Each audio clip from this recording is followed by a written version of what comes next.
রাঙ্গাবালী বাংলাদেশে একমাত্র উপজেলা যেখানে কোনো স্বাস্থ্য কেন্দ্র নাই। অ্যাম্বুলেন্স আছে, ড্রাইভার নেই, এরকম নাই নাই নাই শুনতে শুনতে আমরা খুবই ক্লান্ত। আমার নির্বাচনী এলাকা 114 পটুয়াখালী 4 কলাপাড়া রাঙ্গাবালী উপজেলা নিয়ে গঠিত। একজন মানুষের মৌলিক অধিকার তার চিকিৎসা সেবা নিশ্চিত করা।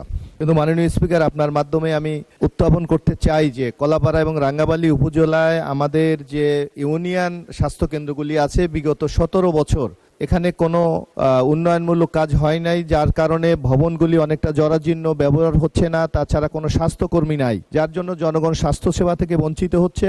এবং উপজেলা পর্যায়ের যে আমাদের স্বাস্থ্যকেন্দ্র আছে সেখানেও পর্যাপ্ত জনবল নাই। কুয়াকাটাতে মাননীয় সাবেক প্রধানমন্ত্রী বেগম খালেদা জিয়া 20 শয্যার একটা বিশেষ হাসপাতাল দেওয়া হয়েছিল, সেখানেও এখন পর্যন্ত কোনো ডাক্তার নিয়োগ দেওয়া হয় নাই, যার কারণে স্বাস্থ্যকেন্দ্রটি চালু করা যাচ্ছে না। এবং এর পূর্বে আমি আরেকটি বক্তব্য বলেছিলাম যে আমার আরেকটি উপজেলা রাঙ্গাবালী বাংলাদেশে একমাত্র উপজেলা যেখানে কোনো স্বাস্থ্য কেন্দ্র নাই। সুতরাং অনতিবিলম্বে এই সকল বিষয়ে প্রয়োজনীয় ব্যবস্থা গ্রহণ করার জন্য আমি মাননীয় স্বাস্থ্যমন্ত্রীর দৃষ্টি আকর্ষণ করছি।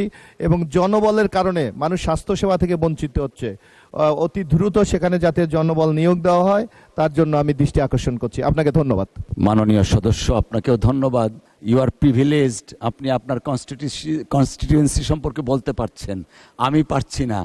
আমাদের এখানে একই অবস্থা, 36 জন ডক্টরের মধ্যে মাত্র 14 জন আছে আমার একটা উপজেলায়। অ্যাম্বুলেন্স আছে, ড্রাইভার নেই, এরকম নাই নাই নাই শুনতে শুনতে আমরা খুবই ক্লান্ত।